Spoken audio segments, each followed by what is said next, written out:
Maravilloso nombre, precioso nombre, sobre todo nombre. Tú que vives y reinas por los siglos, Señor, y estás sentado a la derecha del Padre, Señor. Tu rostro, Señor, cuando alumbra, como el sol cuando alumbra en toda su fuerza, Señor. Dice tu palabra, Señor, y de tu boca sale esa espada de dos filos, Señor. Señor, bendito seas, Padre. Señor, estás parado en tu poder, Señor, con 7 estrellas, Señor, en tus manos, Señor. Cada una de las iglesias, cada uno de tus mensajeros, Señor. Padre, tú vives, has resucitado entre los muertos, Señor, y estás entre nosotros, y has tenido a bien salvarnos, has tenido a bien llamarnos de nuestras tinieblas a tu luz admirable, Señor. Y hoy aquí estamos como tu iglesia rogándote, Padre, de tu palabra. Gracias por estarnos acompañando todo este día. Gracias por revelarte, Señor, a nosotros. Padre, y bendice tu palabra. Bendice esta tarde, bendice a mis hermanos, a los que están aquí. Trae consuelo, trae amonestación, Señor. Trae arrepentimiento pleno y verdadero, Señor, y háblanos en este día. En el nombre de Jesús. Amén. Toma tu lugar, mi hermano.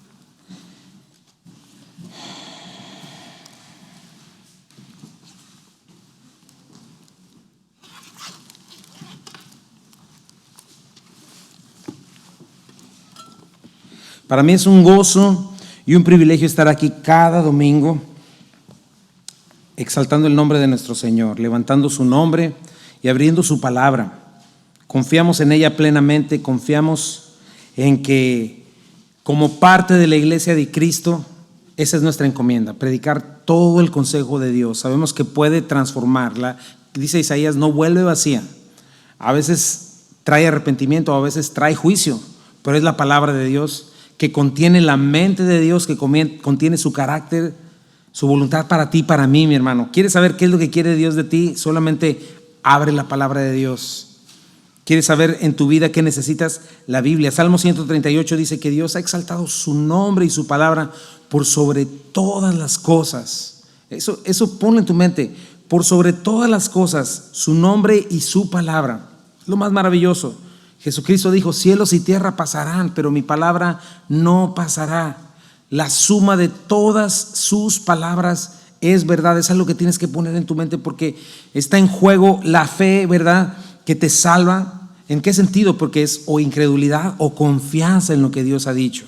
Acuérdate, creemos firmemente aquí en Calvary eso. Solo hay dos opciones: o es el hombre hablando y su palabra falible, sus religiones, sus filosofías, o es la palabra que no cambia, la palabra que no se mueve, Dios, la palabra de Dios contenida en los 66 libros. Acuérdate, todo quien presuma hablar de parte de Dios, todo quien presuma decir así dice Dios, necesita estar corroborado por el marco bíblico de estos 66 libros. ¿Por qué? Porque aquí está la revelación de todo lo que Dios ha dicho y ha querido mostrar hacia nosotros, su humanidad. Entonces, por eso es que la enseñamos verso por verso en todo su contexto, y lo estaremos haciendo hasta que el Señor venga por nosotros o hasta que nos llame a su presencia.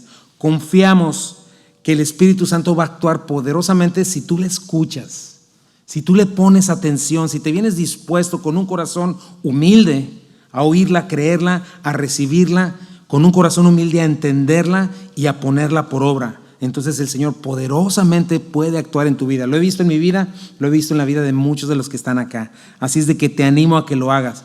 Y por la gracia de Dios estamos avanzando. Y estamos en esta nueva carta que, bueno, no es nueva, pero para nosotros sí. Ya llegamos a la carta de Santiago. Estamos muy cerca de llegar al Apocalipsis y todo esto. Hemos avanzado mucho para gloria de Dios y por su gracia, ¿no? Y esta carta la semana pasada, antepasada, me tomé un buen tiempo hablando de en qué consiste, ¿verdad? ¿Quién la escribió? Vimos que es Jacobo, ¿verdad? ¿De dónde viene el nombre Santiago? De la contracción entre Santi y Jacob, ¿verdad? Que Jacob es el nombre, en hebreo se dice Santi Jacob. Entonces de ahí se hizo este nombre de Santiago, hijo de José y María, medio hermano de Jesús, hijo de María, ¿verdad? E hijo de Dios. Lo vimos a detalle en la introducción de hace 2 semanas, pero me gusta mucho recordar quién es este hombre para que tome forma en tu mente, ¿no? Nos dice que era un hombre era nazario, significa que tenía un voto nazario, estaba mucho en el contexto judío todavía, y él había tenido este deseo de consagrarse al Señor. Los nazarios no se cortaban el pelo, no bebían vino, pero hablaba de su deseo de pertenecer al Señor, y lo apodaban así, Santiago el justo, o Jacobo el justo. Pero la que más me gusta, su apodo que más me gusta, es el viejo rodillas de camello, así le llamaban a él. Porque imagínate, se la pasaba orando todos los días de 8 a 10 y hasta 12 horas, al punto que obviamente sus rodillas se le desfiguraron, ¿verdad? Y se le hicieron unos tremendos cayotes en las rodillas por estar orando. Dicen que cuando murió martirizado en el 62 después de Cristo, fue apedreado como Esteban, murió perdonándolos, así como dijo el Señor: perdónalos, Señor, porque no saben lo que hacen. Pero dicen que no lo podían meter a su sarcófago porque no podían estirar sus rodillas.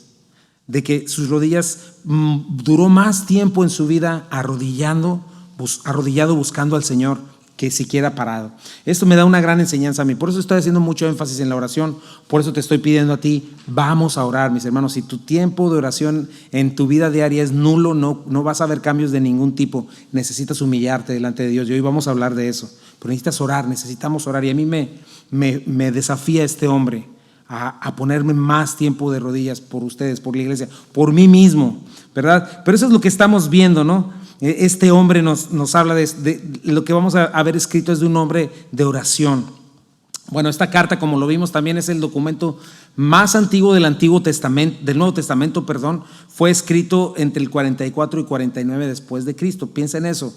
Jesús murió más o menos en 33, 30 después de Cristo. Entonces acababa de pasar poco tiempo, 10, 15 años por ahí.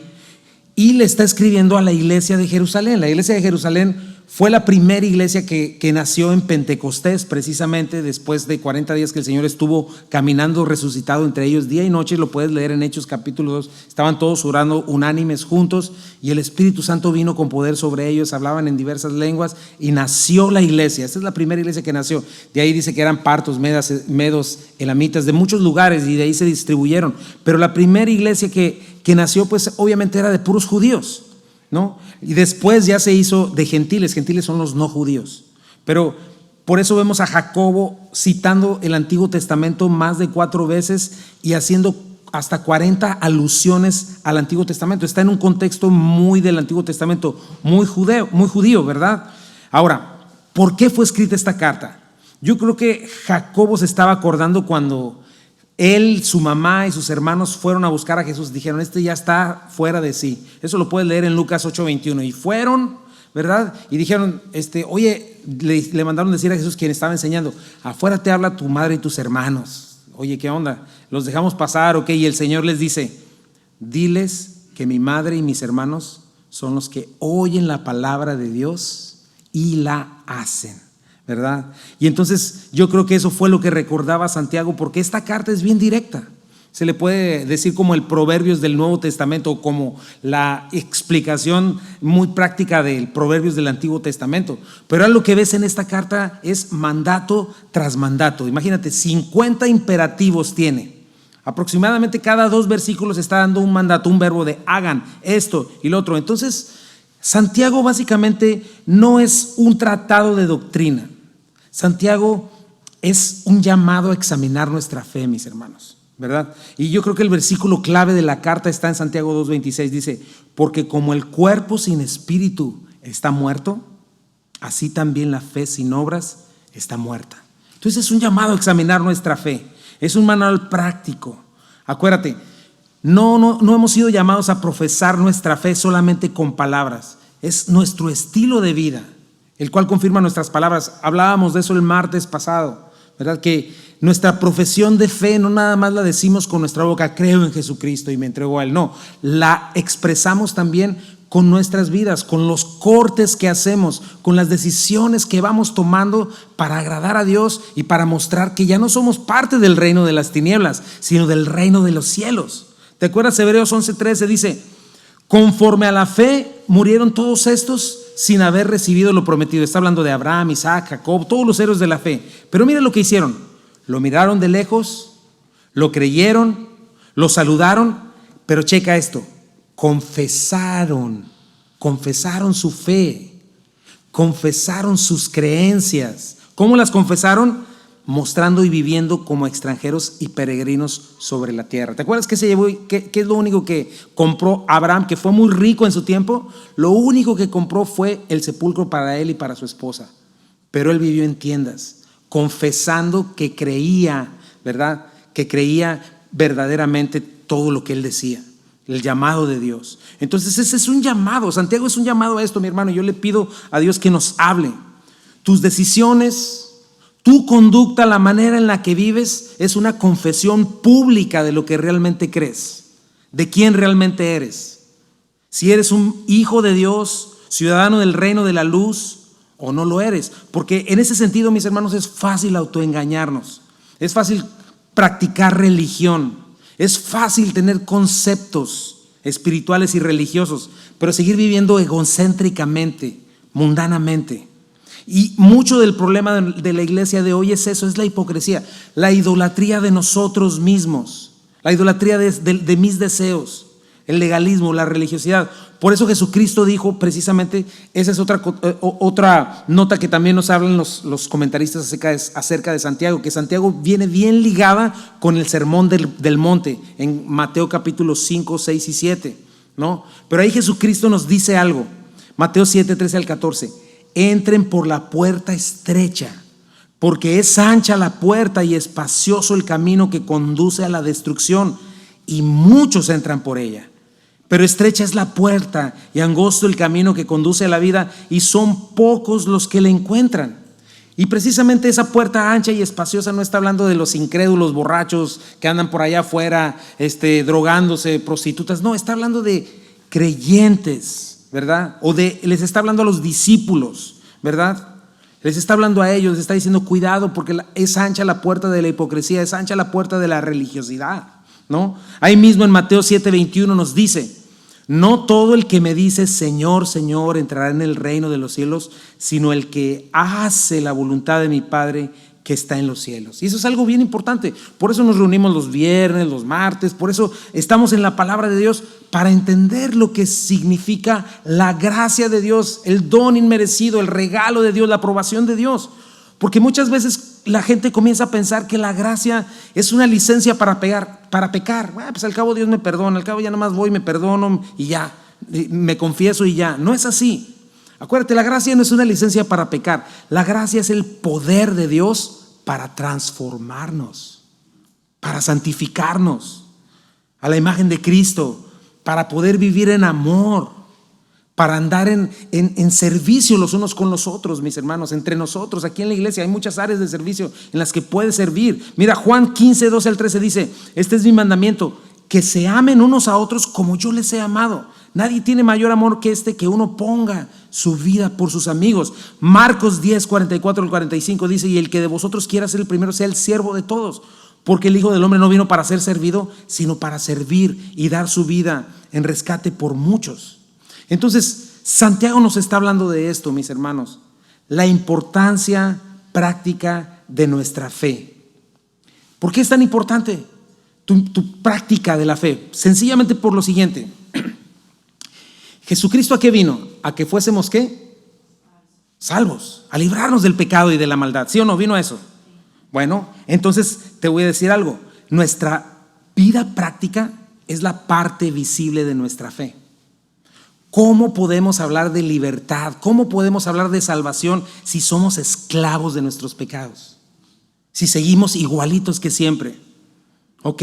Es algo bien importante. Si en verdad hemos sido rescatados de las tinieblas, nuestra profesión de fe no nada más es con nuestra boca, es con una vida limpia y libre de todas esas cosas. Acuérdate, nuestra fe no es una mera declaración vacía de algo que sucedió. Sí, pues yo fui salvo y dije la oración y levanté la mano, ¿no? Y lo creí ciegamente. ¿Quién sabe qué pasó? Pero ya lo hice. No, la victoria en Cristo sobre el pecado es una realidad y necesita verse en una vida restaurada o en el caminar de una vida restaurada, ¿no? ¿Por qué? Porque al final esta vida restaurada lo vimos también la semana antepasada. ¿Qué es lo que sucede cuando esta fe visible, esta fe práctica se ve? Dios es glorificado, Cristo es exaltado, el evangelio es proclamado poderosa y efectivamente. Mateo 5, 13 al 16 dice: ustedes son la sal de la tierra, ¿Quién es, mi hermano? Nosotros. Pero si la sal se desvanece, ¿con qué será salada? No sirve más para nada, sino para ser echada fuera y hollada por los hombres. Ustedes son la luz del mundo. Y no podemos ser focos fundidos, mis hermanos. Y una luz alumbra. Y una luz asentada sobre un monte no se puede esconder. Porque yo pienso que habla de un foco precisamente, o de una luz en un cuarto, porque habla individualmente y una responsabilidad también entre todos como iglesia. No se dice, ni se enciende una luz, se pone bajo, ni sobre un candelero y alumbra a todos los que están en casa. ¿Verdad? Ni una ciudad asentada sobre un monte no se puede esconder.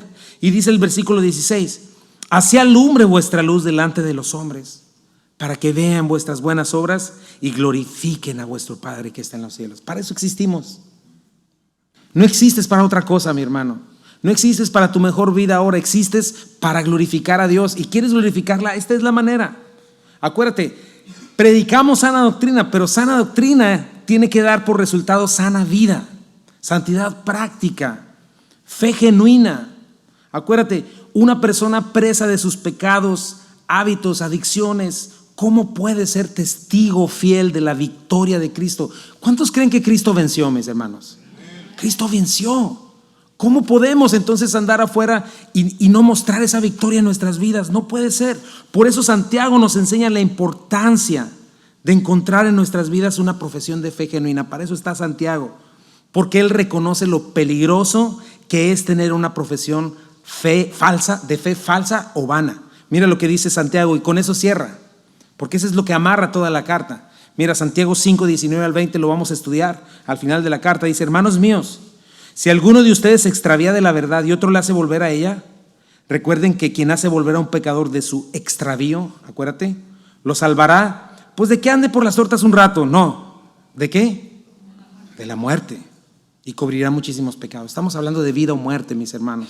Cristo viene pronto, estamos hablando de eso. Y bueno, la semana antepasada comenzamos a ver esta primera evidencia de una fe genuina que nos enseña Santiago. En primer lugar, la fe genuina persevera. La fe genuina crece en el sufrimiento. Dios utiliza el sufrimiento como el cincel del artista sobre la piedra de mármol, ¿no?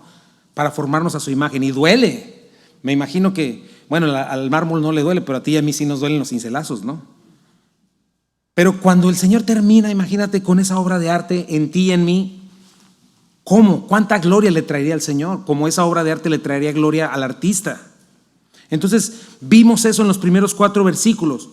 Una vida, Dios, ¿qué va a utilizar para que tú seas completo, maduro, sin que te falte cosa alguna? Cabalito, como dirían mis hermanos del Salvador. Bueno, nos dice que Dios utiliza las pruebas. Dios está utilizando las pruebas en tu vida para eso. Ya lo vimos con detalle la semana pasada. Vivimos en un mundo donde no queremos sufrir nada y lo queremos todo rápido, y que me pongan un six pack, nomás que me abran aquí, me lo pongan y ya. No queremos esforzarnos por nada, pero sin embargo las cosas que valen la pena, Dios se toma su tiempo y nos dice eso, ¿no? Gócense. Importante, muy difícil, pero Él dice: gócense porque Dios está haciendo una obra en ustedes. Si están en algún tipo de prueba económica, física, perseguidos por causa de la justicia, cualquier situación difícil, nos enseña Santiago en primer lugar: valoren esos tiempos. Aprendan a valorarlos, aprendan a que sean de gran provecho para sus vidas. No empiecen a renegar. Acuérdense, recordé el Salmo 23, Jesucristo está con nosotros caminando en valle de sombra de muerte, infundiéndonos aliento. Nos está diciendo: me estoy dando a conocer a ti, por eso tienes que gozarte. No me vas a conocer en medio del éxito, me vas a conocer en la prueba y en el quebranto. En el quebranto es donde vas a saber cómo yo soy tu sustentador, cómo yo soy lo único que necesitas. No quieras huir inmediatamente de la prueba, no huyas de mí, porque yo al que amo instruyo y disciplino, a mi hijo lo disciplino, y te estoy preparando para algo muy importante, te estoy preparando para la eternidad, y eso cuesta trabajo. No pierdas de vista el valioso resultado de probar tu fe, porque dice: estoy produciendo en ti paciencia. Paciencia. Sé que en este mundo se valora más un coche, o se valora más una camisa o una cadena de oro, pero Dios no valora esas cosas. Dice que para lo que los hombres es sublime, para Dios es abominación. Así. literalmente. ¿Y sabes qué es lo que está haciendo en ti? Está dándote algo que Él valora y que sabe que es de mucho provecho para tu vida: la paciencia. Porque cuando tú estás en medio de las pruebas y no te sales del lugar, tu músculo de fe crece y lo que realmente vale la pena empieza a formarse en ti. Y Dios no quiere que te confundas con las filosofías de este mundo que corren tan rápido, ¿no? Que no hierva el agua en 30 segundos ya fue demasiado para ti, ¿no? O para mí. Por eso nos dice: tengan la paciencia, su obra completa. O sea, espera con paciencia, aprende, esa es la madurez. O sea, hasta que el pastel salga bien cocidito del horno. No quieres un pastel crudo. Dios no quiere un pastel crudo, tampoco se le va a quemar, no te preocupes. El tiempo del Señor es justo y lo que requiere tu vida. Acuérdate, eso es lo que tienes que poner en tu mente, porque es lo primero que nos pone. Vimos en una de en la parábola del sembrador, que hay una semilla en especial que es la que tropieza cuando la prueba viene, porque no tiene raíz. Dice que con gozo la recibe, aleluya, gloria a Dios, y viene la prueba, y see you later, se va, ¿verdad? Bueno, tienes que aprender algo, mi hermano, como un creyente maduro y genuino. Dios es tu Padre, y Dios no es un desalmado que se goza en verte sufrir, que te pone ahí, órale, le voy a poner así unos picotones con espinas a ver cómo sufre. No, cuando Dios se está metiendo en pruebas, no te dejes engañar por Satanás. Dios es un Padre amoroso y responsable. Velo así: Dios es mi Padre amoroso y responsable que se está tomando el tiempo de instruirme, se está tomando el tiempo de entrenarme y tiene objetivos precisos para mi bendición. Y sé que tiene un tiempo y sé que va a terminar, y cuando Él termine esta obra en mí, cuando estés en medio de esa prueba, y me lo digo a mí mismo y a ti porque yo no he pasado tampoco la prueba igual que tú, pero eso es lo que la Biblia nos enseña. Y cuando termine la prueba, tú vas a verte más bonito, más formadito a la imagen del Señor, y sobre todo vas a ser un vaso limpio, porque Dios no utiliza vasos sucios, mi hermano. Si tú dices: Dios mío, úsame, pero bueno, sí te va a usar, pero Él es el jardinero, Él es la vid, y Él va a venir y te va a podar, te va a cortar, y eso duele, pero es necesario, porque si no, no le vas a poder glorificar y no lo vas a poder servir. Necesitas la prueba, necesitamos la prueba, porque entonces le vamos a traer mucha gloria a nuestro Señor. ¿Le quieres traer gloria al Señor? Yo sí. Por eso no debemos resistir a Dios, porque a través de las pruebas Él nos dice aquí, nos quiere hacer perfectos y cabales sin que nos falte cosa alguna. Es decir, quiere que seas un cristiano maduro, completo en todas las áreas de tu vida. ¿Cómo? Enseñándote a caminar con Él en las pruebas. Que aprendas, que de verdad aprendas: todas las cosas ayudan para mi bien, porque te amo, Señor. Entonces no te salgas antes de tiempo del horno celestial. No te quieras salir del taller del maestro corriendo, porque Dios está haciendo una obra maravillosa en ti y no es fácil, lleva tiempo, pero vale la pena. Y no te preocupes, todos batallamos de alguna manera. Tristemente nuestro pecado y nuestra maldad tiene muchas formas. Y tal vez a ti no te cuesta trabajo en unas cosas, por eso no te prueba Dios de la misma manera que a otro. Pero todos necesitamos estar en el horno de la prueba para ser limpiados, en el taller del maestro, para ser formados a la imagen del Señor. Y es interesante, mi hermano, porque eso es lo primero que comienza Santiago, con las pruebas. Obviamente, porque con las pruebas o tropezamos en nuestra fe o crecemos. Acuérdate, la incredulidad es lo que nos va a dejar siempre inmaduros e incompletos. Siempre nos va a dejar batallando con lo mismo de siempre toda la vida. ¿Por qué? Por no creer, por no aguantar la prueba, por no poner los principios bíblicos por obra, por no dar pasos de obediencia, por no abandonar nuestros pecados. Y Dios nos quiere limpios para usarnos. Acuérdate, Dios no te va a usar con un pecado arraigado. Dios no te va a usar con llagas ya podridas y supurantes en ti. Dios te quiere limpiecito y sanito, libre, para ser un instrumento fiel de Él. Y hoy vamos a ver los siguientes 4 versículos, ¿verdad? Es importante poner esto en el cimiento. Y esos 4 versículos nos van a hablar de una cosa más que es importantísima, que necesitamos en medio de la prueba: la sabiduría, ¿verdad? ¿Cuánta necesidad tenemos en medio de la prueba de buscar sabiduría de parte de Dios? Hoy no vamos a hablar de lo que es la sabiduría, porque eso lo vamos a ver en el capítulo 4, creo que es. Pero sí nos vamos a enfocar en lo que dice la Biblia, en nuestra necesidad de pedir sabiduría. ¿Cuál es nuestra tendencia cuando estamos en pruebas, mis hermanos? Cuando entramos en las pruebas. Obviamente muchas veces no salimos victoriosos y terminamos tropezando en ellas. Pero ¿sabes por qué? Porque requerimos sabiduría en medio de las pruebas. Y entonces, cuando no agarramos esa sabiduría, tropezamos y tropezamos una y otra vez. Por eso yo titulé este mensaje La necesidad de la sabiduría en medio de las pruebas. Eso es lo que vamos a ver hoy, que son los siguientes 4 versículos. Y el primer punto es este: necesitas ir al que es la fuente de la sabiduría. Vamos a darle lectura. Santiago 1 del 5 al 8. Dice así: y si alguno de ustedes tiene falta de sabiduría, pídala a Dios, el cual da a todos abundantemente y sin reproche, y le será dada. Pero pida con fe, no dudando en nada, porque el que duda es semejante a la onda del mar, que es arrastrada por el viento y echada de una parte a otra. No piense, pues, quien tal haga, que recibirá cosa alguna del Señor. El hombre de doble ánimo es inconstante en todos sus caminos. Señor, bendice tu palabra, Padre, en el nombre de Jesús. Amén. Y espero que traigas tu espada, tu Biblia. Necesitas una espada, mi hermano, contigo, que es la Biblia.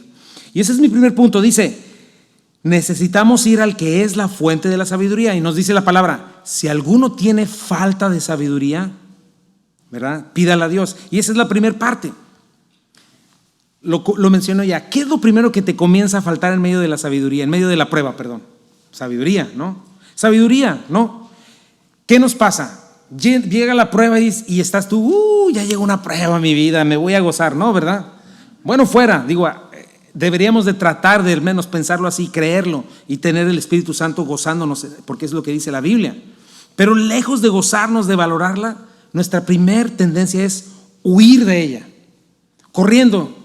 Apenas comienza la prueba y ya queremos, ya Señor, ya, que se acabe, ¿no? Así como cuando yo voy al doctor, ¿verdad? Y me van a destorcer un pie, me van a curar una herida y te dicen, va a doler, y todavía ni te tocan y ya, por favor, ¿no? Así es el asunto. Por si fuera poco, nuestra tendencia pecaminosa en medio de las pruebas no es nada más a querer huir, sino es a crear historias de terror. Apenas comenzó la historia de terror, perdón, la prueba, y ya hiciste una historia de terror con un final trágico. Obviamente eso no pasa aquí, ¿verdad? Pero lo peor de esto no es eso, mi hermano. No es que queremos huir, eso es nuestra tendencia natural. Huir de las pruebas lo más pronto posible, que se acabe ya antes de que me toque, que por favor ya te reprendo, diablo feo y quién sabe qué tantas cosas, ¿verdad? Porque no queremos la prueba cuando Dios nos está metiendo en esa prueba porque nos ama, ¿verdad? Y entonces ya pues ya estamos ahí y comenzamos con nuestras historias de terror y los finales trágicos, y ya voy a quedar como que me como un gusanito, ¿no? Solo, ahí, desamparado. Pero eso no es lo peor del caso. ¿Sabes qué es lo peor del caso? Que comenzamos a tomar decisiones desesperadas. Comenzamos a ser precipitados. Comenzamos a tomar decisiones estúpidas. Y comenzamos a pensar, no es que tengo que tomar cartas en el asunto. Y es que comienzas a usar tu propia prudencia para salir adelante, entre comillas, en lugar de buscar sabiduría, la luz de la palabra. Y cuando tomamos ese paso, si antes el asunto se veía difícil, todo lo complicas 10 veces y se pone más oscuro y más nebuloso. Ese es el punto. Dice la palabra de Dios, Proverbios 3, 5 al 8, fíate de Jehová de todo tu corazón y no te apoyes en tu propia prudencia. Reconócelo en todos tus caminos y Él enderezará tus veredas. Por favor, y me lo digo a mí junto con ustedes, no seas sabio en tu propia opinión. Teme a Jehová y apártate del mal. Es maldad apoyarte en tu propia opinión, es orgullo, porque será medicina a tu cuerpo y refrigerio para tus huesos. ¿Te das cuenta, mi hermano? Por lo regular, o yo diría que más bien siempre, nuestra propia prudencia, ¿sabes qué? Está equivocada, igual que nuestra propia opinión. Y si confiamos y nos apoyamos en ellas, ¿qué crees que sucede? Terminamos tropezando y no somos completados ni cabales sin que nos falte cosa alguna. Por eso nos dice qué hacer. Antes de que le des chance a tu perverso corazón, antes de que le des chance a las maquinaciones de Satanás, cuando sabe que ya vas, porque él ya te está esperando. Cuando Dios te está metiendo en el horno, él también ya está ahí listo.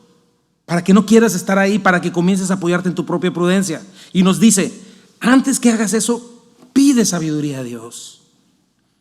Y pedir es una palabra interesante, mi hermano. El griego es aiteo, ¿verdad? Y eso es este verbo imperativo. ¿Y sabes qué implica pedir? Demandar, suplicar, exigir con gran solicitud. ¿Lo has hecho alguna vez? Eso es lo primero que tendrás que hacer, ponerte de rodillas y decir, Señor, estoy en medio de esta prueba y no me paro de aquí hasta que me llenes de sabiduría, Señor, por favor. Y dice Santiago, no pidas una o dos veces, pide sabiduría siempre. Tienes que pedirla como el agua, como el pan. No hay cosa más importante para tu vida.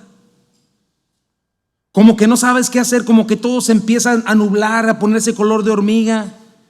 Pues entonces comienza a voltear tus ojos al cielo, no a tu corazón. Comienza a ponerte de rodillas, ríndete delante de Él, reconoce tu necesidad, reconoce tu dependencia de Dios y de ahí comienza a demandar y a suplicar, a requerir, a exigirle sabiduría a Dios, no a tu propia prudencia, no a tu propia opinión, no a tu propia sabiduría, porque te voy a decir que sin duda es necedad.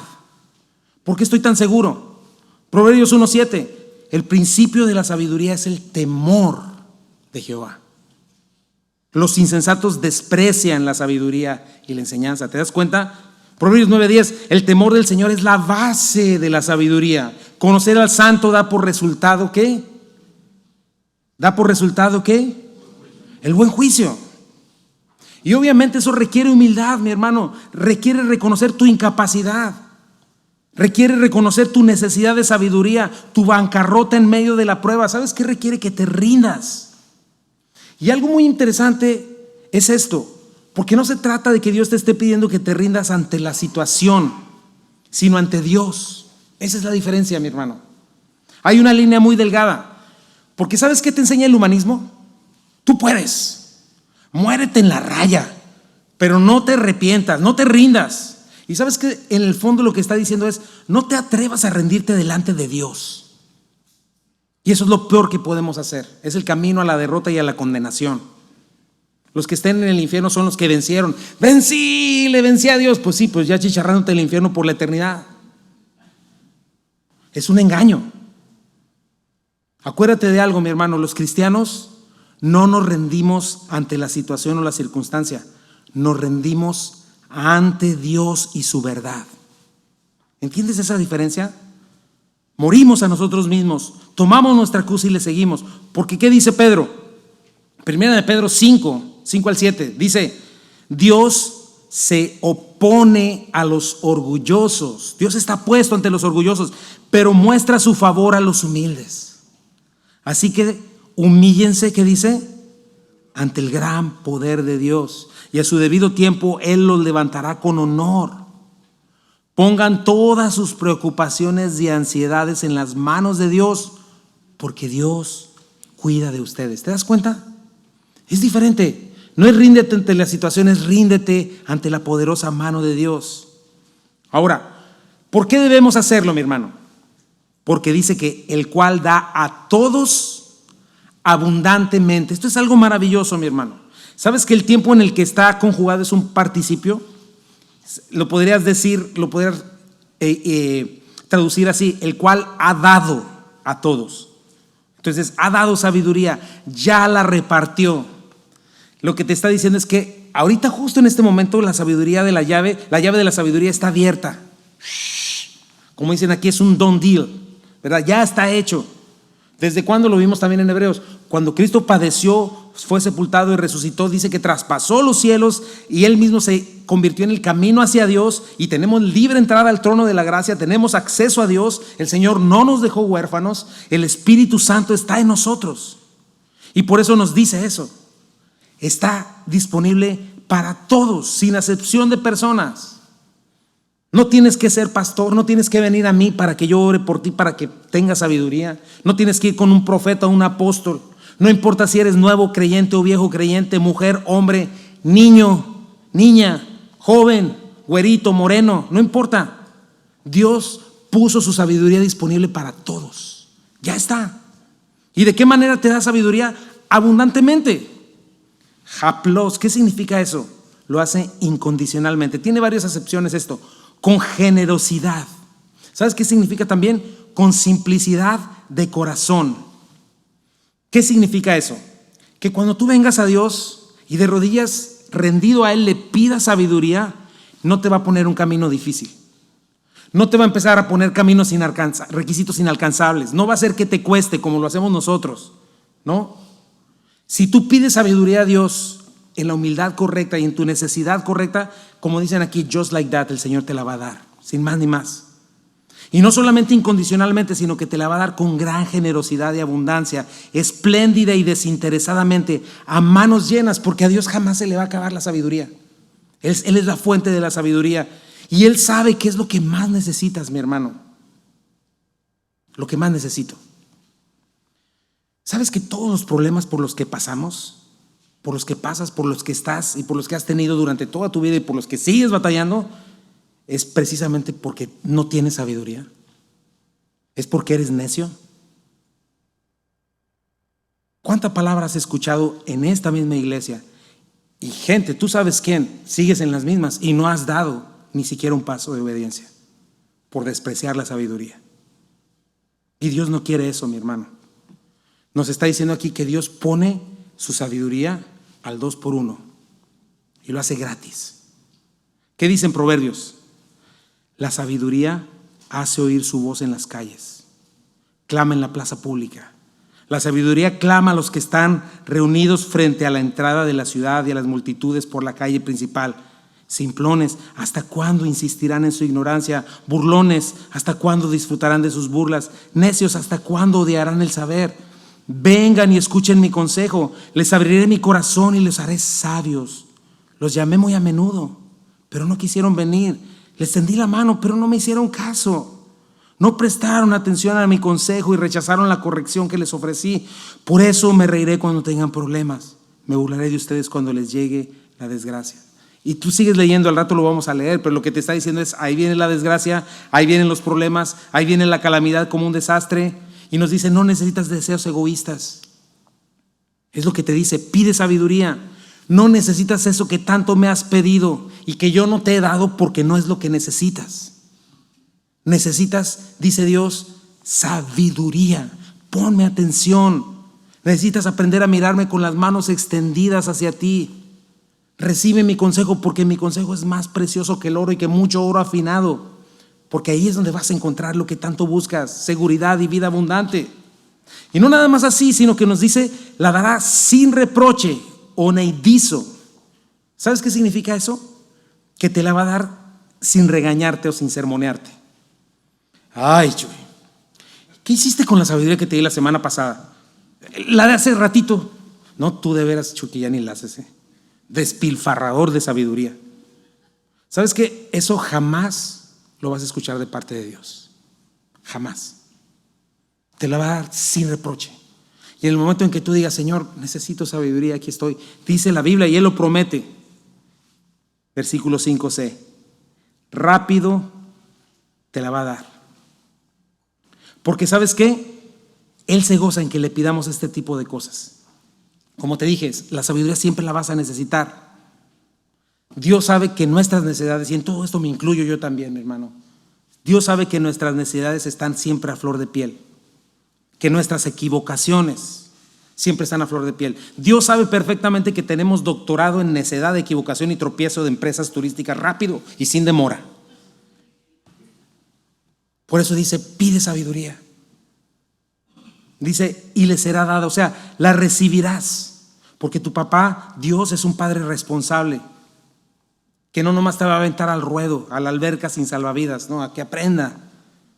Él te va a capacitar. Pero nos da esa condición. ¿Cuál es la condición, mi hermano?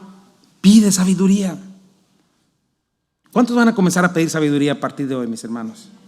Mateo 7:7-11 dice, sigue pidiendo y recibirás lo que pides, sigue buscando y encontrarás, sigue llamando y la puerta se te abrirá, pues todo el que pide recibe, todo el que busca encuentra y todo el que llama se le abrirá la puerta. Ustedes, los que son padres y sus hijos les piden un pedazo de pan, ¿acaso le darán una piedra en su lugar? O si le piden un pescado, ¿le darán una serpiente? Claro que no. Así que si ustedes, gente pecadora, saben dar buenos regalos a sus hijos, ¿cuánto más su Padre Celestial dará buenos regalos a quienes se lo pidan? Primera de Juan 5, 14 y 15, aquí podrías ver esta promesa perfectamente cumplida. Y estamos seguros de que Él nos oye cada vez que le pedimos algo que le agrada. Y como sabemos que Él nos oye cuando le hacemos nuestras peticiones, también sabemos que nos dará lo que pedimos. ¿Hasta aquí vamos bien? Bueno, alguien podrá decir, pero ¿por qué yo pido y no la recibo? ¿Por qué será? Punto número 2. Para recibir sabiduría necesitamos creer, estar rendidos a la verdad, o de lo contrario estaremos a la deriva. Dice el versículo 1:6, pero pida con fe, no dudando en nada. Esta es una de las razones por las cuales no recibimos sabiduría de parte de Dios, mi hermano, porque no la pedimos con fe. Ahora, ¿qué significa eso? Pistis es la misma palabra que implica confianza, convicción, rendición plena a la verdad. Lo vimos el viernes en la clase de certeza de la salvación. Aquel que cree y que sigue creyendo todo tiempo, constantemente. Aquel que confió en Cristo y sigue confiando sin vacilar. Pedir con fe implica esto: humillarme ante el poder de Dios, rendirme ante Él en plena confianza en el carácter, creer y confiar en el carácter, en el propósito y en las promesas de Dios. Lo que acabamos de estudiar en Hebreos, ¿te acuerdas de Hebreos 11:6? De hecho, sin fe es imposible agradar a Dios. Todo el que desea acercarse a Dios debe creer que Él existe y que Él recompensa a los que lo buscan con sinceridad, sin dudar que Él en verdad nos va a dar lo que deseamos. Bueno, no lo que deseamos, sino lo que necesitamos. Confiar en su amor, confiar en que nada nos va a arrebatar de su mano. Aunque no sepamos pedir como conviene, Él nos va a dar la sabiduría que necesitamos y sus riquezas en gloria. Y dice, no dudando en nada. O sea, si tú estás pensando, justificándote, no, pues es que no lo merezco. Sí es cierto, no lo mereces, pero Dios quiere hacerlo, quiere dártelo. O, no, es que yo estaba muy ocupado para ponerme atención. Nada que ver, el acceso está abierto. Piensa en todas las justificaciones que pones. Pero la incredulidad, mi hermano, es el peor de los pecados. Es dudar de la capacidad de Dios, de su fidelidad, de su amor por nosotros, y es una afrenta. ¿Te acuerdas lo que el Señor les dijo cuando Él secó una higuera? Mateo 21, 21 al 22 dice, respondiendo Jesús les dijo, de cierto os digo que si tuvieren fe y no dudareis, no solo haréis esto de la higuera, sino que si a este monte le dijeres, quítate y échate en el mar, será hecho, y todo lo que pidiereis en oración creyendo, lo recibiréis. ¿Cuál es esa área con la que dices que no puedes? Sí puedes, pero tienes que confiar en Dios sin vacilar, sin titubear. Eso es la palabra dudar. ¿Sabes que la palabra dudar tiene que ver con racionalizar algo? Lo que hizo Eva, comenzar a discutir el principio que Dios te está dando con tu perverso corazón o con Satanás. ¿Cómo crees que Dios te va a oír siendo lo que eres? ¿Cómo crees que te va a ayudar si tú siempre esto, si tú siempre lo otro? Y empiezas con esas cosas. ¿O cómo vas a pedirle a Dios sabiduría si todos los que lo sirven les va mal? Mira, ¿cómo vas a creerle a Dios si vas a perder la diversión? ¿O cómo vas a dejar esa relación? Te vas a quedar en la miseria, ¿no?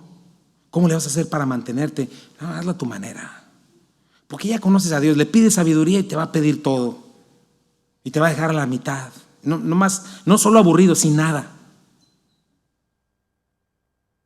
Pero Santiago nos dice que el que tiene este tipo de pensamientos en su cabeza tiene una razón, tiene algo. Nos da esa ilustración. Dice Santiago 1:6, el que duda es semejante a la onda del mar, que es arrastrada por el viento y echada de una parte a otra. ¿Sabes qué tiene como singularidad una ola del mar? Es una parte del agua, ¿no? Pero no tiene voluntad propia. Una ola del mar no tiene voluntad propia. Igual puede caer en el mar Caribe, igual puede caer allá en el océano Atlántico, ¿no? O en un ojo del huracán a mar abierto. No tiene voluntad propia. Y Dios nos lleva a la prueba con ese propósito específico, mi hermano. Que seamos maduros, completos, que nuestra fe crezca, que no nos falte cosa alguna. Pero si tu vida se trata de desconfiar en Dios siempre, tu vida va a ser esa ola. Siempre vas a estar inmaduro espiritualmente. Y vas a estar viviendo una vida carnal. Y yo te lo he dicho muchas veces, vivir una vida carnal es muy peligroso. Es muy difícil diferenciar una persona carnal de alguien incrédulo. Entonces, no es la única vez que pone esta ilustración. ¿Sabes dónde la pone también? Efesios 4:14 dice: entonces ya no seremos inmaduros como los niños, no seremos arrastrados de un lado a otro ni empujados por cualquier corriente de nuevas enseñanzas. No nos dejaremos llevar por personas que intenten engañarnos con mentiras tan hábiles que parezcan la verdad. O sea, vas a estar a merced del engaño. No vas a tener un ancla firme en tu vida, siempre vas a estar inestable. Vamos a hablar ahorita de esa palabra. Obviamente sin verdadera libertad, porque eres arrastrado, eso es lo que dice la Biblia. Tú piensas que eres libre, pero no, estás siempre siendo arrastrado y sin rumbo fijo. Cuando la realidad es que esa libertad que muchas veces pensamos que es libertad, no lo es, estás a la deriva. Estás siendo arrastrado por tu propia naturaleza pecaminosa, por tu necedad, por falta de sabiduría. ¿Y sabes cuál es el resultado? Mira la segunda parte de Proverbios. Dice: cuando la calamidad caiga sobre ustedes como una tormenta, ahí está. Es la segunda parte de lo que acabamos de leer. Cuando el desastre los envuelva como un ciclón, ahí viene el ciclón, y la angustia y la aflicción los abrumen, entonces cuando clamen por ayuda no les responderé, aunque me busquen con ansiedad no me encontrarán, pues odiaron el conocimiento y decidieron no temer al Señor, rechazaron mi consejo y no prestaron atención cuando los corregía. Por lo tanto tendrán que comer el fruto amargo de vivir a su manera. Eso es algo horrible, mis hermanos. Por mucho tiempo yo viví comiéndome el fruto amargo de vivir a mi manera. Y mira lo que dice: y se ahogarán con sus propias intrigas. Pues los simplones se apartan de mí hacia la muerte. Los necios son destruidos por su despreocupación. Lo que acabamos de decir hace ratito. En cambio, todos los que me escuchan vivirán en paz, tranquilos y sin temor del mal. ¿Cuántos quieren eso, mi hermano? Punto número 3. Jamás recibiré sabiduría de lo alto con una lealtad dividida entre el mundo y Jesucristo. O sea, tengo que hacer una decisión. ¿Cuántos creyentes sabemos acá? Tienes que llegar al punto de hacer una decisión, mi hermano. Versículo 7 dice: no piense, pues, quien tal haga, que recibirá cosa alguna del Señor. O sea, nuestra tendencia es plantear mal nuestras vidas, mis hermanos. Malgastamos, nos llenamos de codicia, caemos en esclavitud financiera. ¿Verdad? Suceden estas cosas, pero checa cómo planteamos mal nuestras vidas. Este es solo un ejemplo. Mira, te digo, malgastamos, caemos en esta esclavitud financiera y comenzamos a decir: no, pues es que ahora que ya me paguen más, voy a salir adelante. Ahora que haga este negocio y reciba un buen dinerito, ya voy a salir de deudas y voy a estar bien. Pero ¿qué crees? ¿Cuál es el problema? Te pagan más, te llega el negocio, recibes un buen dinero y ¿sabes qué? El problema no se disminuye, aumenta. Tu deuda aumenta porque estás planteando mal tu vida de una manera equivocada. Estás pensando que la solución de tus problemas está en el futuro. De alguna manera, no, pues ahora sí que ya me llegue el cheque, ahora sí voy a salir de deudas y ya vamos a ser todos felices. Pero nada que ver, lo que la Biblia te está enseñando es que la solución está en el presente. Si tú no eres fiel en lo poco, jamás vas a ser fiel en lo mucho, jamás. ¿Cuál sería la solución en este caso? Tienes que aprender a manejar lo poquito que tienes hoy, a salir del hoyo hoy con las finanzas que tienes. Y cuando aprendes a ser fiel en eso poco, entonces cuando te llegue más vas a saber cómo manejarlo y administrarlo. Pero lo mismo es en esta enseñanza, mi hermano. Siempre estás pensando: no, primero pues que Dios me bendiga, ya que llegue la bendición, ya que lo vea y todo, pues ya le voy a empezar a obedecer. O sea, no es así, mi hermano. Solo tienes un presente, solo tienes en este momento. Los 3 segundos que pasaron ya pasaron, solo tienes hoy. Y lo que Dios está haciendo hoy, precisamente la bendición es para hoy, no en el futuro. La sabiduría de Dios no es para el futuro. La bendición de Dios no es para el futuro, es para hoy. Para que con lo que tienes en las manos comiences a atender al Señor y ponerlo por obra. Para que comiences a sintonizar tu vida en la verdad, y para eso necesitas buscar sabiduría. Acuérdate, en tu desorden, sin arrepentimiento, sin confesión, arraigado a tu propia prudencia, siendo solamente fiel a tu propia opinión, vas a seguir enfermo. Vas a seguir siempre ardiendo en temperatura en todas las áreas de tu vida. No va a haber medicina para tu cuerpo, no va a haber refrigerio para tus huesos. Todo lo contrario, porque tienes un corazón dividido. Jamás vas a recibir cosa alguna del Señor. Porque es hoy y tiene que comenzar con lo que tienes hoy. ¿Qué le dijo Elías a los idólatras israelitas? cuando estaban enfrente de los profetas de Baal. 500 profetas de Baal, la iglesia, el pueblo de Israel sumido en idolatría. Y solamente un profeta del Señor tratándoles de hablar. Y mira lo que dice. Elías se paró frente a ellos y dijo: ¿hasta cuándo seguirán indecisos, titubeando entre dos opiniones? Es así de sencillo, mi hermano. Si el Señor es Dios, síguelo. Ahora, si Baal es el verdadero Dios, entonces síguelo a él. ¿Y sabes qué hacía la gente? Se mantenía en absoluto silencio. Qué tristeza. Alguien así se convierte en un cristiano falso, mi hermano, que no es frío ni caliente. Y dice la Biblia que el Señor lo vomitará de su boca. ¿Cuál es el problema? Versículo 8. El hombre de doble ánimo es inconstante en todos sus caminos. ¿Sabes qué significa doble ánimo? Literalmente de dos almas. Dis sujos, o di dos suje alma. De doble espíritu.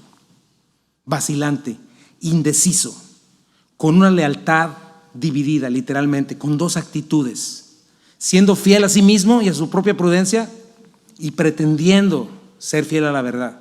Santiago, mira cómo lo traduce la Nueva Traducción Viviente. Su lealtad está dividida entre Dios y el mundo, y ese es el resultado. Son inestables en todo lo que hacen. Ese es el resultado, inconstancia. ¿Sabes qué significa esa palabra inconstancia? No establecido. Literalmente alguien incontrolable, sin control, que no puede ser refrenado. Dice acastatos es la palabra, como un mar turbulento siempre, porque no ha decidido arraigarse en la verdad, porque con su boca afirma ser creyente, pero con su conducta muestra que es un incrédulo.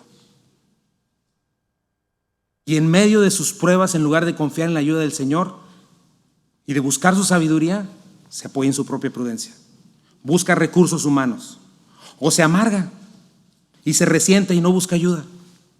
Con su boca dice conocer a Dios, pero a la mera hora se basa en su propia opinión, porque las decisiones que toma son como si Dios no existiera, o como si Dios no lo pudiera librar. Sabe que la palabra es poderosa, ha oído que Dios está lleno de amor, de gracia, que es generoso, pero no le interesan los recursos divinos, porque tiene un pensamiento y un corazón indeciso, dividido, amándose a sí mismo, amando este mundo y pretendiendo amar a Dios, lo cual es imposible. Dice Mateo 6:24, ninguno puede servir a dos señores, porque aborrecerá al uno y amará al otro, o estimará al uno y menospreciará al otro. No puede servir a Dios a las riquezas. Más adelante Santiago, y lo vamos a leer y lo vamos a estudiar con detalle, Santiago 4:4, oh almas adúlteras, ¿no sabéis que la amistad del mundo es enemistad contra Dios? Lo lees conmigo, mi hermano. 1, 2, 3. ¿No sabéis que la amistad del mundo es enemistad contra Dios? Cualquiera pues que quiera ser amigo del mundo se constituye enemigo de Dios. Esa es la inconstancia, mi hermano. Inconstante en su manera de vivir, no sujeto a la verdad, en su conducta, con un rumbo de vida no definido, como la hora del mar, arrastrado. Por eso nos es tan necesario rendirnos al Señor, mis hermanos. No podemos estar a la mitad. ¿Qué dice el gran mandamiento? Deuteronomio 6:5. Amarás a Jehová, tu Dios, de todo tu corazón, de toda tu alma y con todas tus fuerzas. Y finalmente nos habla de este otro recurso, lo vamos a ver la semana que entra, que es vivir una vida en humildad y contentamiento. Pero ¿qué nos pide el Señor, mis hermanos? Para ir terminando. Proverbios 4:5-9. Adquiere sabiduría, adquiere inteligencia. No te olvides ni te apartes de las razones de mi boca. No la dejes y ella te guardará. Ámala y te conservará. Sabiduría ante todo. Adquiere sabiduría. Sobre todas tus posesiones, adquiere inteligencia. Sobre todas tus posesiones. Engrandécela y ella te engrandecerá. Ella te honrará cuando tú la hayas, ¿qué dice ahí? Abrazado. Adorno de gracia dará tu cabeza, corona de hermosura te entregará, sabiduría que viene de lo alto. Mis hermanos, es así. Vivimos en un mundo inestable, situaciones le pasan a todo ser humano, mi hermano. La diferencia es que los que estamos en Cristo sabemos que todas las cosas nos ayudan para bien. recapitulando un poco, Dios nos está preparando para la eternidad. Dios va a probar tu fe. ¿Cuántos creyentes hay acá? Dios va a probar tu fe. Es necesario. Dios va a probar tu fe. Es necesario. Por eso necesitamos sabiduría. Sin la paciencia no vamos a poder terminar esta obra completa si huimos de ella. Si resistimos al Señor, el Señor nos dice, llámense dichosos y felices. Necesitamos sabiduría en la prueba. Necesitamos confiar en el Señor con todo nuestro corazón. Necesitamos temerle y apartarnos de toda maldad, mis hermanos. Salmo 37, 3 al 4, ¿qué dice? Confía en Jehová y haz el bien, y habitarás en la tierra, y te apacentarás de la verdad. Deleítate a sí mismo en Jehová, y Él te concederá las peticiones de tu corazón. Esa es la manera, mi hermano, con un corazón completamente rendido al Señor, entregado a Él, comprobando que su voluntad es buena, perfecta y agradable. Entonces el Señor te dará. Entonces, esas son buenas preguntas para nosotros. ¿Dónde estás buscando tu saciedad? Preguntas importantes. ¿Ya te rendiste al Señor? ¿O sigues orgulloso, sigues incrédulo? ¿Cómo está tu vida? ¿Qué manifiesta tu vida? Una terrible inconsistencia, una triste inconstancia, falta de control en todas las áreas de tu vida. ¿Eres un indomable rebelde? Bueno, desde la rebeldía jamás vas a recibir cosa alguna del Señor. Vas a ser una ola arrastrada sin rumbo. Pero ¿por qué necedad, mi hermano? ¿Por qué la necedad? Ahora mismo está Él en el trono de la gracia y el trono está abierto. Hoy mismo, ahora mismo, el trono de la gracia está abierto y está fluyendo la sabiduría. ¿Habrá alguien que le haga falta sabiduría este día, mis hermanos? ¿Quisieras pedirle sabiduría conmigo? ¿Habrá alguien que quiera dejar de ser arrastrado por el viento de su propia prudencia y del engaño de su corazón perverso? A lo mejor hay alguien que ha perdido el rumbo, que quiere retomar el camino. Yo te digo algo, no hay tiempo que perder y tenemos que evaluar nuestra fe porque el tiempo es corto y porque es una cuestión de vida o muerte. Hay un último texto que te quiero leer en Segunda de Crónicas que está precioso.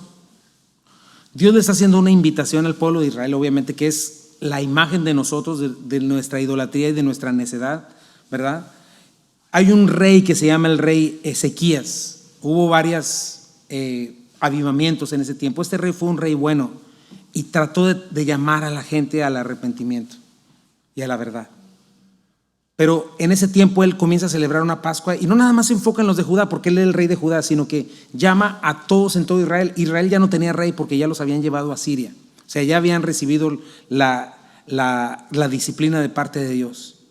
Y solo queda uno. Pero checa cómo los empieza a invitar. Y yo te quiero que lo escuches de parte de Dios para ti, como una invitación. Y que tomes tu decisión. Te pones de pie, oramos y nos despedimos. Dice, cuando termine. Dice, así pues salieron mensajeros por todo Israel y Judá con cartas del rey y de sus funcionarios para proclamar la orden real. Se me imagina una imagen de Dios, de Jesucristo y su iglesia, pero en este momento del Señor, para ti y para mí. Y decía la carta, israelitas, vuélvanse al Señor, Dios de Abraham, Isaac e Israel, y Él se volverá a ustedes. El resto que ha escapado de la mano de los reyes de Asiria, que son los poquitos que se quedaron ahí, ya una tierra totalmente en ruinas. Versículo 7, no sean como sus antepasados y como sus hermanos, que por ser infieles al Señor, Dios de sus antepasados, Él los entregó a la destrucción, como ustedes ven. Por consiguiente, checa, no sean tercos como sus antepasados. Extiendan la mano al Señor para renovar la alianza y vengan a su santuario que Él ha consagrado para siempre. Sirvan al Señor su Dios y Él dejará de estar enojado con ustedes. Si ustedes se vuelven al Señor, los enemigos que ahora tienen prisioneros a sus hermanos y a sus hijos tendrán compasión de ellos y los dejarán volver a este país, porque el Señor Dios de ustedes es compasivo y misericordioso y no lo rechazará a ustedes si ustedes se vuelven a Él. Los mensajeros recorrieron el territorio de Efraín y Manasés, yendo de ciudad en ciudad hasta llegar a Zabulón. Pero la gente se reía y se burlaba de ellos. Sin embargo, algunos hombres de las tribus de Aser, Manasés y Zabulón se humillaron a Dios y acudieron a Jerusalén. Vamos a orar. Señor Jesucristo, te damos gracias, Padre.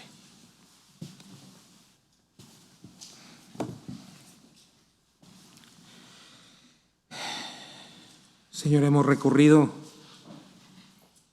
un camino largo y corto a la vez. Señor, pero yo te ruego en este día, Padre, por tu iglesia Calvary, Señor. Por mí, Señor, por cada uno de los servidores, por cada persona que has llamado, Señor, que por tantos años, algunos, no todos, pero han estado acá, Señor.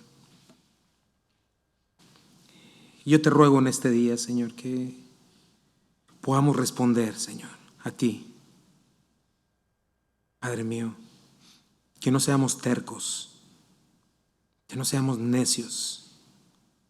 Señor, te pido por mi vida, Señor. Yo quiero caminar fielmente contigo, Señor, pero también te pido por aquellos, Señor, que a través de los años solo se han endurecido, Señor, y no han querido. Te ruego por sus vidas, Señor. Te ruego que en verdad doblen su corazón, Padre, y tomen cartas en el asunto, Señor, y puedan comenzar a ver, Señor, tu sabiduría fluyendo entre ellos, Padre. Señor, te ruego por cada familia aquí representada, Dios mío. Ayúdanos, Padre. Nos has llamado como iglesia, Señor. Has puesto tu buena mano sobre nosotros, Señor, durante todos estos 8 años ya casi, Señor. ¿Qué quieres para Calvary? Yo lo pongo delante de ti, Señor. Ciertamente, tú puedes hacer mucho más de lo que has hecho hasta hoy, Señor, por cada uno de nosotros. Pero necesitamos sabiduría. Clamamos a ti por sabiduría. Yo clamo a ti por sabiduría en este día, Señor. Tú me dices que te la pidamos, que te la demandemos, Señor. Y tú darás a todos abundante y sin reproche. Señor Jesús, y nos darás sabiduría, Padre. La única fuente eres tú, Señor, y con ella podremos salir verdaderamente adelante, Señor, y hacer lo que nos toca, Padre. Ayúdanos, por favor, Dios. Te pido por aquellos que dudan no en nada, sino en todo, Señor. Te pido por aquellos con una lealtad dividida, Señor, entre ellos mismos y amarte a ti, Señor. Te pido que nos regales la oportunidad, Señor, de poder pertenecerte a ti solamente, Señor, y responder, Señor, a ti nada más. Y completar nuestra salvación, Señor, al decidir entregarnos a ti. Te pido por aquellos que están acá, Señor, que solamente han escuchado, Señor, y han sido simpatizantes, Padre, pero que no han hecho una decisión real. Señor, ayúdales a entender, Señor, que al que mucho se le da, mucho se le demandará, Padre. Te pido que tú traigas salvación también, Señor. Nadie viene a ti si tú no le llamas, si tú no le traes. Por favor, tráele, Señor. Bendice tu iglesia, Señor. Bendice este día. Gracias, Padre, porque en ti hay consuelo, porque tú eres el mismo ayer, hoy y por los siglos, porque eres maravilloso y bueno, y porque hoy tus brazos están extendidos. Vamos a cantar un cantito y nos despedimos. ¿Puedes poner el de Ven ante su trono?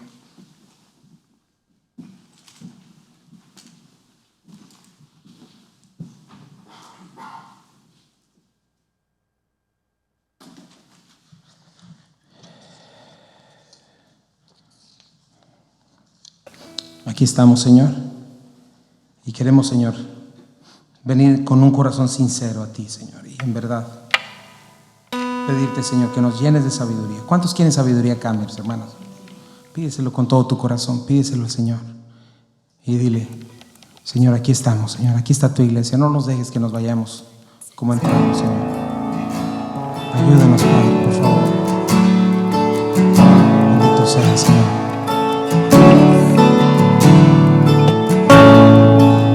Si abatido y dolido estás, cansado de tus faltas cargar, llamando a este Cristo.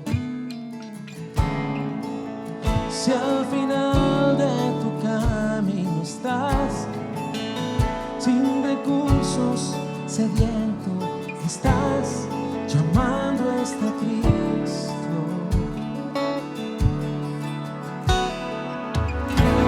Ven ante su trono, el Padre te recibirá con sangre preciosa. Jesús perdón vino a otorgar.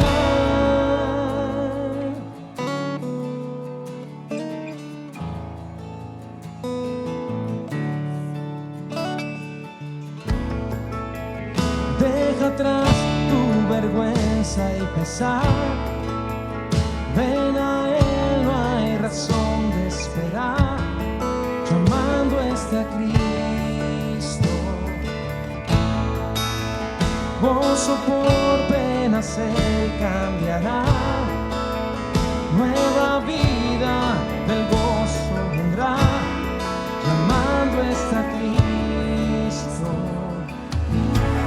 Ven ante su trono, el Padre te recibirá con sangre preciosa. Jesús perdón vino a otorgar. Ven ante su trono, el Padre te recibirá con sangre preciosa.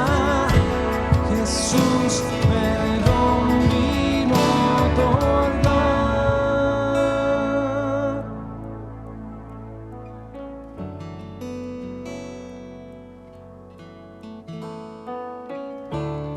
Adoramos ese maravilloso nombre, Señor.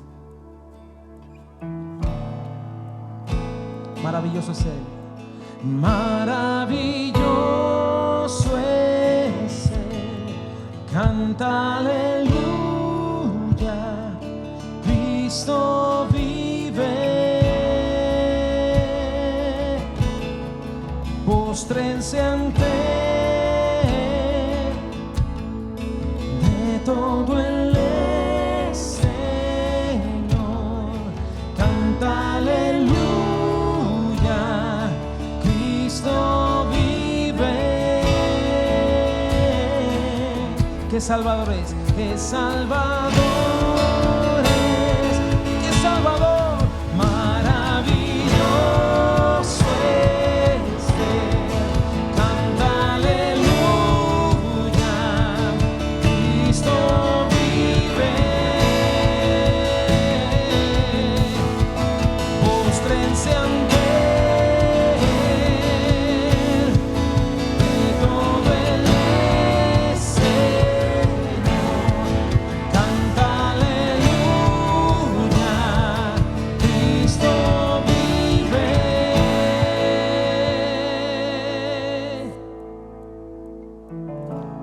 Ven ante su trono, el Padre te recibirá con sangre preciosa.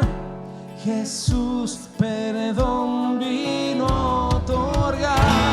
Ven ante su trono, el Padre te recibirá con sangre preciosa.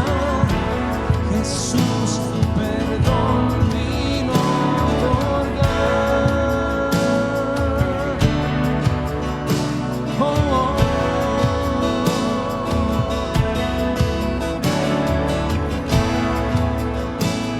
Salvador eres, Señor. Ante ti nos postramos, Padre.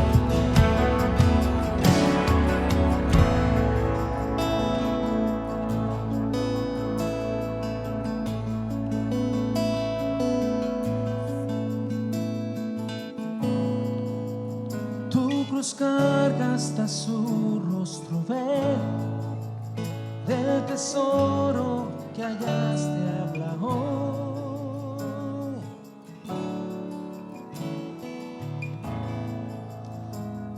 Señor Jesucristo, recibe estas oraciones, Señor. Recibe la oración de tu iglesia, Padre, de nuestras necesidades, Señor. Nuestra más grande necesidad, Señor, de sabiduría, Padre. Ayúdanos, Padre. Ayúdanos a crecer como hijos maduros, Señor. Como hijos que responden a tu amor, Señor. Y trae arrepentimiento, Señor. Trae pasos y cortes necesarios a la gente que tenga que hacerlo, Señor, para comenzar a recibir algo de ti, Señor. No hay otra manera. Bendice nuestras vidas. Llévanos con bien.